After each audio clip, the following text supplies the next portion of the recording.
sebesar apapun cinta kita kepada Rabb, sebesar apapun cinta kita kepada manusia, maka kita akan menemukan yang keempat. Yang keempat itu apa? Furqah. Kita pasti akan berpisah. Makanya Rasulullah itu indah betul ucapannya. Ahbib habibaka haunamma fa innaka mufariqum bihi. Sesungguhnya kalau kamu itu cinta sama siapapun, secukupnya aja, karena kamu pasti akan berpisah darinya. Di situ kita mendapati bahwasanya hidup itu pasti akan dipisahkan. Entah dipisahkan sementara dengan jarak ketika kita melaksanakan safar dan pindah ke satu tempat, atau kita akan dipisahkan dengan kehidupan ketika kita dipindahkan dari satu alam berbeda dengan alam dengan orang yang kita cintai. Tapi itu pasti kita akan temukan perpisahan. Kecintaan para sahabat kepada Nabi itu begitu besar. Tetapi ternyata kecintaan itu tidak menjadi gembok yang menutup pintu perpisahan. Tidak ada gembok untuk menutup pintu perpisahan, itu tidak ada. Kalau ada gembok yang dijual umum untuk menutup pintu perpisahan, saya akan beli gembok itu 10 supaya nutup, supaya saya tidak berpisah dengan ibu yang saya cintai. Tapi gembok itu tidak ada gemboknya. Jadi pintunya selalu terbuka yang namanya perpisahan. Jadi kalau kemudian kita hari ini sedang jatuh cinta kepada siapapun, cinta itu menyelimuti hati kita dan masuk ke dalam relung hati kita, hati-hati loh. Nanti kalau kita berpisah, berat bagi kita untuk kemudian mencikapi dengan kesabaran. Kenapa? Fitrah kehidupan itu selalu ada yang namanya perpisahan. Pasti kita berpisah. Ya, kita ngelihat mata orang yang kita cintai hari ini, bisa jadi kita akan melihat kembali mata itu tidak akan pernah membuka. Ya, karena bisa jadi mata orang yang kita lihat hari ini, jangan kita senang-senang terus loh. Bisa jadi mata yang sedang kita lihat hari ini ketika kita di rumah, mata itu tidak akan mampu melihat kita ketika mata itu tertutup. Kenapa? Pintu yang selalu terbuka yaitu adalah pintu kematian, dan tidak ada gembok yang dijual di atas muka bumi untuk menutup pintu perpisahan. Ya, wallahi kalau ada gemboknya itu, Bu, saya akan serahkan seluruh hidup saya untuk membeli gembok itu supaya tidak berpisah dengan keluarga yang saya cintai karena semata-mata karena Allah. Tapi itulah kehidupan. Jadi disitulah kita memahami, perhatikan gembokmu, perhatikan sifat kehidupanmu, karena kamu pasti akan berpisah. Makanya kita mendapati para sahabat itu cintanya kepada Nabi lebih besar daripada cinta mereka kepada Rasulullah. Tapi akhirnya toh mereka berpisah. Di dalam kitab Al-Bidayah wan Nihayah dijelaskan. Di dalam kitab tersebut disampaikan dan dijelaskan bagaimana kemudian para sahabat itu ketika mereka tidak bertemu dengan Nabi selama 3 hari, rindu itu menyelimuti hati mereka. Para sahabat itu kalau ketemu Nabi itu kangennya luar biasa, Ibu. Itulah para sahabat, itulah Rasul. Orang yang luar biasa di dalam fisiknya dan luar biasa di dalam akhlak, tutur kata dan perbuatannya. Nabi, sampai kalau tidak kelihatan itu para sahabat itu pada kangen dengan Rasulullah.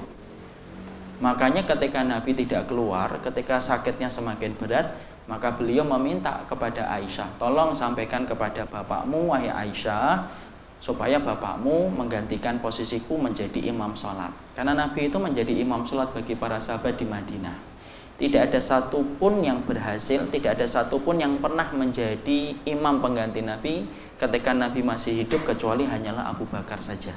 Itu menunjukkan keutamaan Abu Bakar yang besar. Maka ketika disampaikan kepada Aisyah, Aisyah mencoba menampik permintaan itu dan berkata, ya Rasulullah, innahu rajulun raqiq. Ya Rasulullah, bapakku itu laki-laki yang rapuh, lemah kalau membaca Al-Quran, pasti tumpah air matanya. Karena Abu Bakar itu kalau membaca Al-Quran itu selalu tak mampu membendung air mata. Itu Abu Bakar. Saking lembutnya hati Abu Bakar radhiyallahu anhu. Jadi jangan kita kira Abu Bakar itu lembutnya itu kemudian tidak menafikan air mata, selalu keluar air mata. Bahkan Umar bin Khattab saja, Ibu, walaupun keras kayak gitu, itu lembut hatinya. Kalau sudah membaca Al-Quran nangis. Makanya kalau kita perhatikan sirahnya Umar bin Khattab itu di pipinya itu ada garis menghitam. Kenapa? Saking banyaknya beliau menangis membekas di pipinya. Saya dulu tuh mikir ketika membaca tulisannya Imam Jauzi, air mata sebanyak apa sampai bekas di mata, sampai bekas di pipi. Tapi itulah Umar bin Khattab dan para sahabat. Ketika Aisyah akhirnya menuruti pernyataan Rasulullah, kemudian Abu Bakar menjadi imam sholat. Rasulullah tidak keluar itu dari Jumat sore, Sabtu, Ahad tidak keluar. Kemudian Senin pagi keluar. Senin pagi Rasulullah itu kemudian keluar. Maka para sahabat itu saking mendapatkan itu senang. Saat itu Abu Bakar sudah mengimami sholat. Hampir-hampir kemudian mereka membatalkan sholatnya. Karena apa? Saking gembiranya melihat Rasulullah. Saya bayangkan kayak apa ketemu dengan Rasul itu. Nikmat betul ketemu Rasul itu. Sampai para sahabat tuh hampir membatalkan sholat ketika ketemu dengan Nabi. Kemudian Nabi memberikan isyarat kepada para sahabat supaya para sahabat itu tidak membatalkan sholat. Kemudian mendapati Abu Bakar mundur.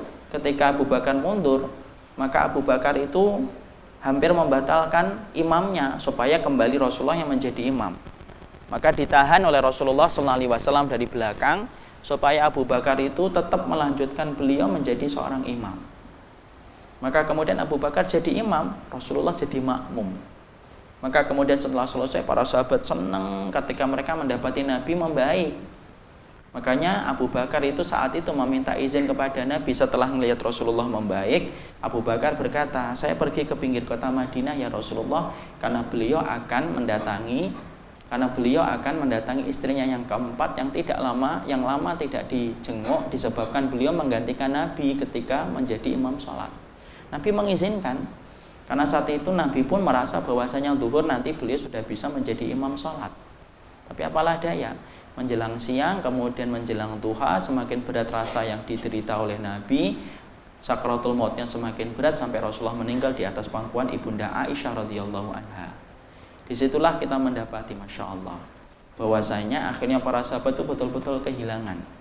Makanya sampai Ummu Aiman nangis. Kalau sudah diingetin Nabi itu nangis. Sampai kemudian Abu Bakar dan Umar mengatakan, kenapa engkau menangis wahai Ummu Aiman? Sudahlah, Rasulullah sudah meninggal dunia. Maka beliau mengatakan, tidaklah yang membuatku menangis ketika Rasulullah meninggal kecuali salah satunya, karena sesungguhnya wahyu itu berhenti setelah meninggalnya Rasulullah SAW. Itulah yang aku tangisi dan aku sedihkan.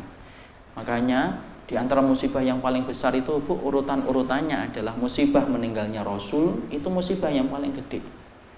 Kemudian yang kedua meninggalnya ibu kita, yang ketiga adalah meninggalnya bapak kita, yang keempat adalah meninggalnya keturunan-keturunan kita. Itulah urutan-urutan musibah yang harusnya kemudian betul-betul membuat kita sedih. Tapi itulah perpisahan. Disitulah kemudian para sahabat berpisah dengan Rasulullah Sallallahu Alaihi Wasallam.